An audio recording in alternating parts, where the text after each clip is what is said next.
I did a foundation year when I first started at Chelsea College of Art and wanted to be a photographer, and they saw the way I worked and I clearly was very constructed in the way that I worked, and they kind of sent me off in that direction really. From a very young age I was creative, wanted to draw, had to draw to colour, and as I became older I became very interested in fashion, garment construction, but as I kind of learned more about the industry I was more drawn to actual fabric construction and how fabric is actually made.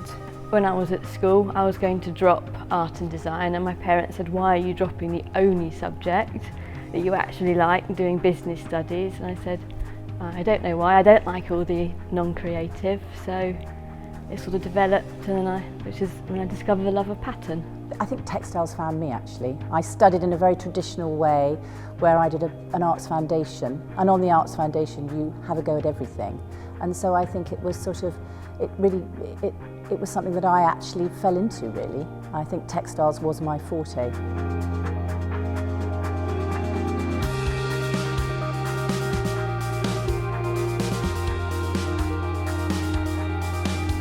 I currently have my own business. I'm self-employed. I decided in February this year to set up my own consultancy firm.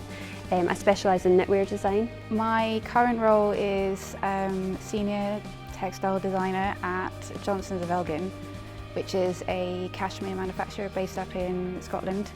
I work in the design office in London. Currently we have our own business now called Sinclair Duncan Textiles. We make quality luxury cashmere, silk and wool accessories that go all over the world. I'm a printed textile designer, so creating the prints on clothing, which I do 1 day a week.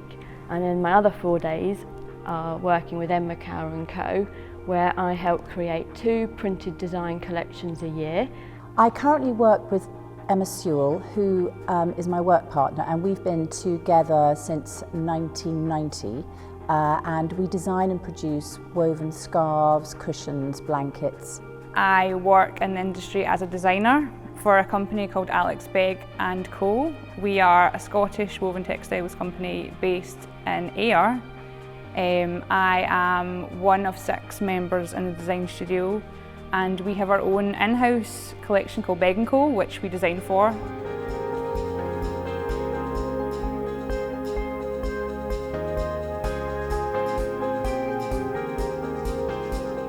I had 13 years working for a company in the north of Scotland called Johnsons of Elgin, and I was the operations director there for 13 years.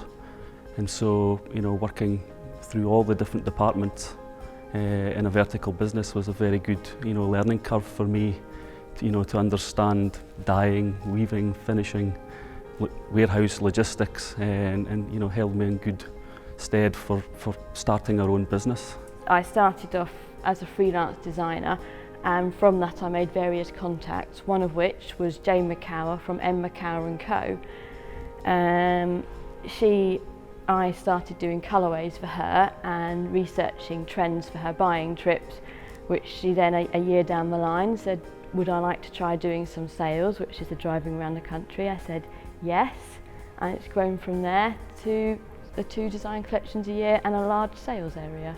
The managing director of Johnsons at the time, James Dracup, was doing a talk at my university, the Royal College of Art, and afterwards I hounded him until he gave me his contact details, and then I called him and I emailed him almost weekly until he gave me a placement, and then I got a 6-week placement over the summer between my 2 years of my MA, and they offered me a job just after I finished.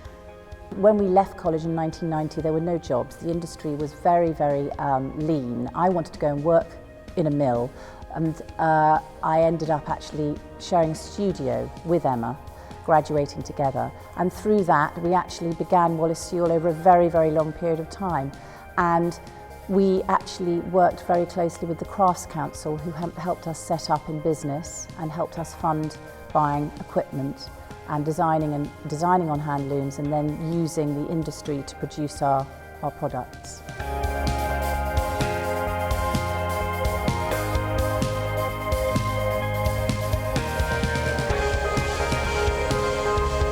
work hard, say yes to every opportunity, and don't be put off if it doesn't happen instantly. Network and keep in touch with good textile people, you know, whether that be in this country or abroad, because you never know when you might rely on them in the future.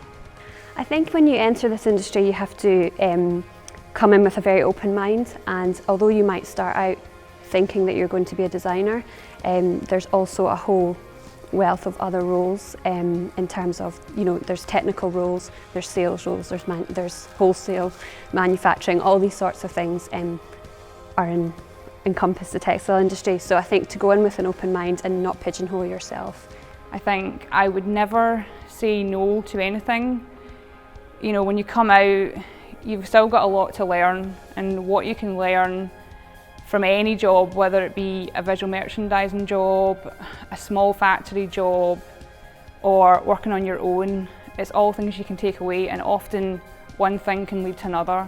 For students leaving college now, the advice I would give would be to be as eclectic as possible and to do as many work internships, work experience as they can before they leave. And I think to be very aware of what the market is that they're moving into. So actually find out what the competitors are, and just be very open to suggestions.